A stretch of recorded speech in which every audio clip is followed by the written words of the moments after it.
दोस्तों स्वागत है आप सब लोगों का सोशल मीडिया की ट्रेंडिंग खबरों में। सबसे पहले बात करेंगे वॉर रुकवा दी पापुआ वाली दीदी के बारे में। बेचारी एक्टर बनने चली थी लेकिन यहां पर मीम बन करके रह चुकी हैं। वॉर रुकी कि नहीं इसका तो पता नहीं, लेकिन एक्टिंग करियर पूरी तरीके से रुक चुका है।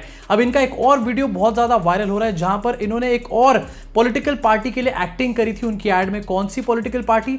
कांग्रेस पार्टी के लिए इन्होंने एक्टिंग करी थी। भाई मतलब बीजेपी के लोगों कम से कम बैकग्राउंड चेक तो कर लिया करो। सेम बंदे को, सेम एक्टर को उठाकर तुम कांग्रेस में से ला रहे हो। नेताओं का तो समझ में आता था लेकिन अब बीजेपी ने एक्टर भी कांग्रेस से उठाने शुरू कर दिया। बिना किसी देरी के आपको ये वीडियो दिखाना चाहता हूं, जरा देखो इसको।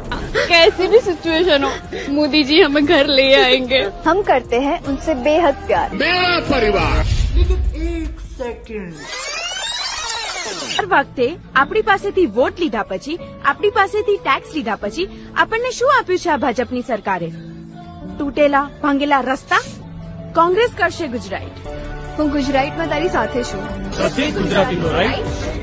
मतलब कहां पर एक तरफ दीदी गुजराइट कर रही है और वहां से वॉर रुकवा दी पापा। एक्टिंग करियर कहां पहुंच रहा है देख रहे हो आप। और कांग्रेस वाली जो एड है उसी में दीदी कह रही हैं कि बीजेपी कुछ काम नहीं करती है, बीजेपी को हम टैक्स के पैसे भी देते हैं फिर भी बीजेपी कुछ काम नहीं करती। और यहां पर वॉर रुकवा दी पापा। चलो बीजेपी ने तो क्रॉस चेक नहीं करा यहां पर बैकग्राउंड को, लेकिन एक्टर को तो पता था कि पहले वो कांग्रेस के लिए काम कर चुकी है, अब बीजेपी के लिए वॉर रुकवा दी पापा कर रहे हैं। मतलब यार मोदी जी की अपनी नैया जो है ना वो उनके स्क्रिप्ट राइटर और उनके एड मेकर्स ही डुबोएंगे एक दिन जाकर के। वैसे दीदी को कांग्रेस की एड में एक्टिंग करने से ज्यादा पब्लिसिटी तो मिली नहीं, लेकिन यहां पर बीजेपी की एड में आने के बाद ऐसी पब्लिसिटी मिली है कि सुबह से शाम तक जितने भी मीम्स होते हैं इन्हीं के टेम्पलेट को इस्तेमाल किया जाता है, वॉर रुकवा दी पापा। इसी के साथ आगे बढ़ना चाहता हूं और बात करना चाहता हूं इलेक्टोरल बॉन्ड्स के बारे में। इलेक्टोरल बॉन्ड्स में एक स्कैम तो सामने आया है लेकिन उससे भी बड़ा एक आलस सामने आया है। इससे बड़ी आलस की मिसाल मैंने आज तक नहीं सुनी होगी। अपने स्क्रीन पर इस खबर को देखो।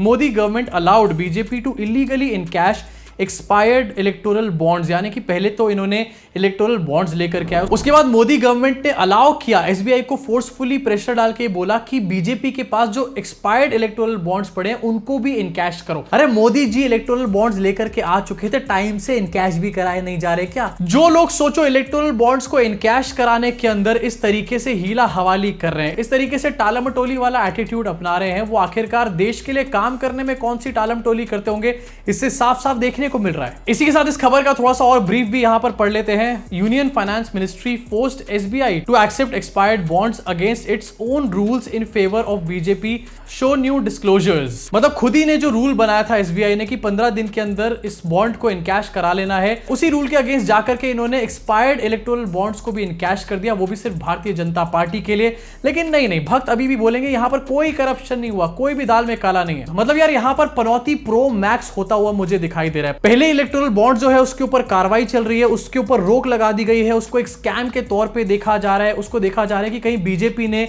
लोगों से इलेक्टोरल बॉन्ड्स तो नहीं लिए एज अ किकबैक। और अब दूसरी तरफ ये भी देखने को मिल रहा है कि एक्सपायर्ड इलेक्टोरल बॉन्ड्स को भी इनकैश कराने के लिए बीजेपी के पास जो सिर्फ थे उसके लिए एसबीआई के ऊपर दबाव डाला गया। एसबीआई ने तो अपने रूल्स का यहां पर उल्लंघन किया ही, उनके ऊपर तो कार्रवाई ऐसे में हो ही सकती है, लेकिन मोदी गवर्नमेंट ने आखिरकार क्यों बोला ऐसा करने के लिए?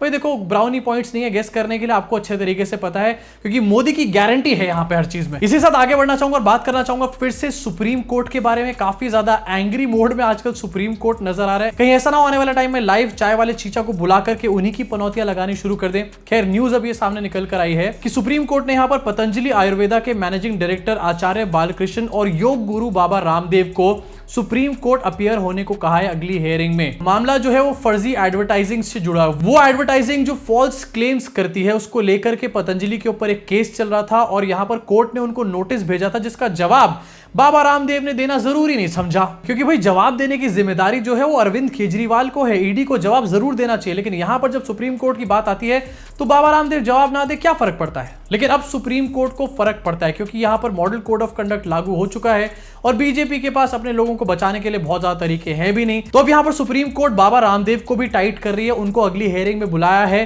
कहीं ऐसा ना हो कि उनसे अगली हियरिंग में लाइव बुला करके अनुलोम विलोम की क्लासेस करवाई जाए। और यार ये बाबा रामदेव से मैं पूछना चाहता हूं, बाबा जी आप आखिरकार कहां बिजी हो? मतलब पिछले इलेक्शन में तो मुझे याद है सलवार कमीज पहन के आप भागने में बिजी थे, लेकिन इस वाले इलेक्शन में कहां बिजी हो? इसी के साथ आगे बढ़ना चाहूंगा और एक और खबर आपको दिखाना चाहूंगा जो कि काफी सैड भी है। आपकी स्क्रीन पर आपको दिखाना चाहता हूं। 30 year old Afsan duped into Russian army killed in war led to rest in Hyderabad. Afsan नाम का एक शख्स जो कि 30 साल का सिर्फ था, उसको यहां से रशिया लेकर के जाया गया।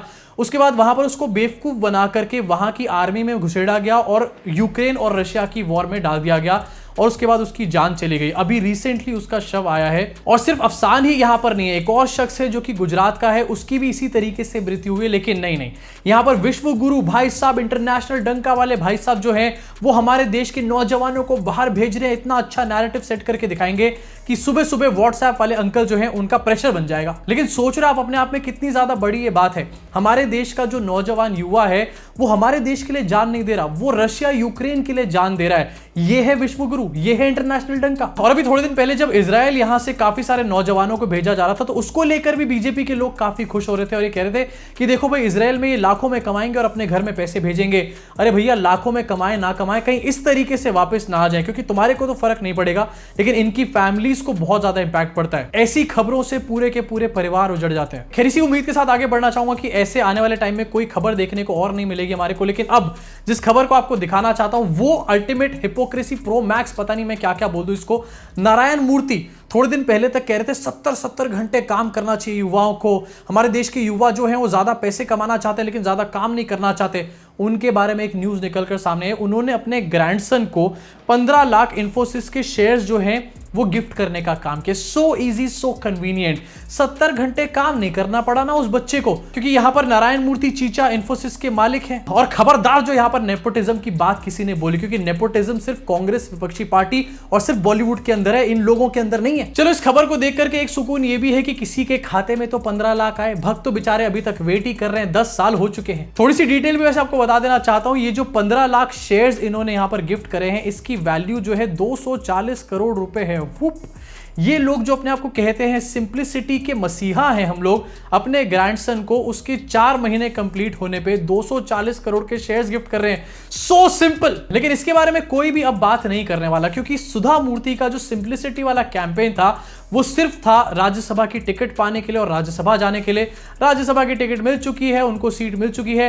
अब भाड़ में जाए सिंप्लिसिटी का कैंपेन, अब खर्च करो पैसे खुल खुल के यहाँ पे। इसी के साथ आगे बढ़ना चाहता हूँ और एक और सोशल मीडिया की ट्रेंडिंग खबर वीडियो आपको दिखाना चाहता हूँ। थोड़े दिन पहले आपको याद होगा जवान फिल्म जब आई थी तो शाहरुख खान का एक मोनोलॉग काफी ज्यादा यहां पर फेमस हुआ था कि उन नेताओं को वोट मत करो जो आपको डिवाइड करे, उन नेताओं को वोट करो जो कि आपके देश के लिए, आपके लिए कुछ काम करें और अपना जो वोट है उसका सही तरीके से इस्तेमाल करो। उसी तरीके का एक वीडियो इस टाइम पर विजय सेतुपति का निकलकर सामने है। हाँ भक्तों, बोल लो कि साउथ के एक्टर्स बहुत ग्रेट हैं, बॉलीवुड तो उर्दू वुड है, शाहरुख खान, सलमान खान, आमिर खान तो एंटी नेशनल हैं, पंचर वाले हैं, पता नहीं क्या क्या हैं। जरा सुनिए एक बार विजय सेतुपति ने क्या बोला है। அன்பார்ந்த வாக்காளர் பெருமக்களே, பார்த்து ஓட்டு போடுங்க, தயவுசெய்து சிந்திச்சு ஓட்டு போடுங்க. ஓட்டு போடுறது முக்கியம். எப்பயுமே வாங்க, நம்ம ஊர்ல ஒரு பிரச்சனை, நம்ம காலேஜில் ஒரு பிரச்சனை, நம்ம நண்பனுக்கு ஒரு பிரச்சனை, இல்லை நம்ம ஸ்டேட்டுக்கு ஒரு பிரச்சனை, அவங்க கூட சேருங்க. நம்ம ஜாதிக்கு ஒரு பிரச்சனை, நமக்கு மதத்துக்கு ஒரு பிரச்சனைன்னு சொல்கிறவங்க கூட சேராதீங்க. அவன் சொல்கிறவன் அத்தனை பேரும் நம்மளை தூண்டி விட்டுட்டு அவன் வீட்டில் பாதுகாப்போட போலீஸில் உட்காந்துருப்பான், நம்ம தான் மாட்டிப்போம். தயவு செஞ்சு புரிஞ்சுக்கோங்க।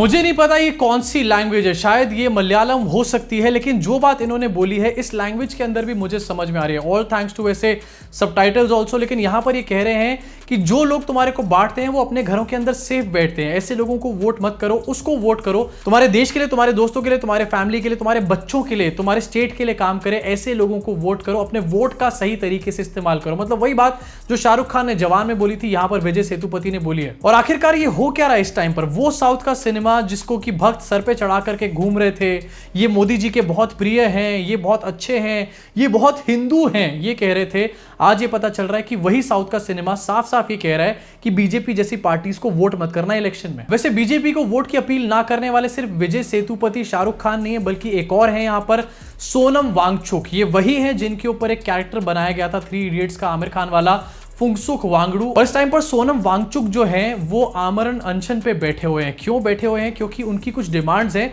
और ऐसा नहीं कि उनकी डिमांड्स कहीं बाहर से निकल कर आई हैं। बीजेपी की 2019 के मैनिफेस्टो में उन्होंने वादा किया था कि वो फुल स्टेटहुड देंगे लद्दाख को, और लद्दाख को जो माइनिंग माफिया, माइनिंग इंडस्ट्रीज है उनसे बचाने का काम करेंगे, लद्दाख को एज अ कल्चर और एज अ रीजन प्रोटेक्ट करने का काम करेंगे। वही वादे मोदी जी करके भूल गए, एज यूजुअल इनकी तो आदत है वादे करके भूल जाने की, 15 लाख वाला, 2 करोड़ जॉब्स वाला, और फिर उसके बाद ये लद्दाख वाला। लेकिन इसी को लेकर के सोनम वांगचुक जो है वो आमरण अनशन पे बैठ चुके हैं। और सबसे बड़ी बात यहां पर ये कि बीजेपी के लोग बेचारे इनको गाली भी नहीं दे पा रहे, एंटी नेशनल भी नहीं बोल पा रहे, क्योंकि इन्हीं सोनम वांगचुक ने आर्टिकल 370 एब्रोगेशन की तारीफें करी थी, और उसके बाद चाइना को वॉलेट से बॉयकॉट करने की भी बात करी थी, जिसके ऊपर काफी सारे राइट विंगर यूट्यूबर्स ने बड़े बड़े वीडियोस बनाकर डाल दिए थे, बड़ी तारीफें इनकी करी थी। अब समझ बेचारों को ये नहीं आ रहा कि आखिरकार इनको एंटी नेशनल कैसे बोल दें एकदम से। वैसे ये प्रोटेस्ट अपने आप में काफी ज्यादा डिफिकल्ट है, क्योंकि यहां पर -12 डिग्री के टेम्परेचर में ये लोग फास्ट करने का काम कर रहे हैं, वो भी खुले में बैठ करके। 250 लोगों से भी ज्यादा इस टाइम पर आमरण अनशन पे इनके साथ बैठे हुए हैं, और हजारों लोग इनको अलग अलग टाइम पर इस प्रोटेस्ट के अंदर ज्वाइन कर चुके हैं। इनफैक्ट अलग अलग स्टेट्स के अंदर इनके सॉलिडारिटी में लोग जो हैं